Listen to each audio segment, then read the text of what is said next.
Hero number 1 की एक और शादी खाना आबादी। मुल्तान के फराज का 1.5 माह बाद दूसरा बयान। चंद हफ्ते पहले लड़के की अलीना से पसंद की शादी हुई और अब अलीना ने अपनी कजन और सहेली अलीशा को पसंद करके शौहर से ब्याह करा दिया। दोनों सहेलियां एक ही लड़के से शादी पर खुश हैं। फिर वो मेरी कजन है, मैंने उसे अपने घर बुलाया मिलने के लिए, क्योंकि हम स्कूल में इकट्ठे पढ़ते थे और हम शुरू से इकट्ठे रह रहे हैं, लेकिन हम एक दूसरे के बगैर रह नहीं रह सकते थे।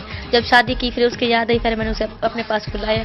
जब बुलाया तो फिर मैंने कहा तुम ना जाओ, फिर लेकिन उसके घर वाले कह रहे थे कि तुम वापस आ जाओ। फिर मैंने कहा चलो हमारे पास तुम भी रह जाओ, क्योंकि वो भी मेरे बगैर नहीं रह सकती, इसलिए मैंने उसके अपने हस्बैंड के साथ शादी करी। मैं अपनी कजन के बगैर नहीं रह सकती थी, इसलिए मैं अपनी कजन के पास आ गया और मेरी कजन ने ना अपने हस्बैंड के साथ मेरी शादी कर दी और हम ना अभी खुशी से रह रहे हैं। दोनों कजन्स ने एक ही लड़के से ब्याह किया तो समाज दुश्मन बन गया। अलीशा के घर वालों ने अलीना और फराज के खिलाफ पर्चा कटवाया तो फराज ने आला हुकाम से तहफ्फुज़ फराहम करने की अपील कर दी। मेरे बीवियों का जो माँ बाप है ये हमें धमकी दे रहे हैं और मारने की धमकी दे रहे हैं, पर्चे पे पर्चा कराए जा रहे हैं और कहते हैं हम तुम्हें मार देंगे, हमें ढूंढ रहे हैं और हमें तहफ्फुज़ फरमाया जाए। तीनों कहते हैं चाहे दुनिया इधर की उधर हो जाए वो एक साथ ही रहेंगे।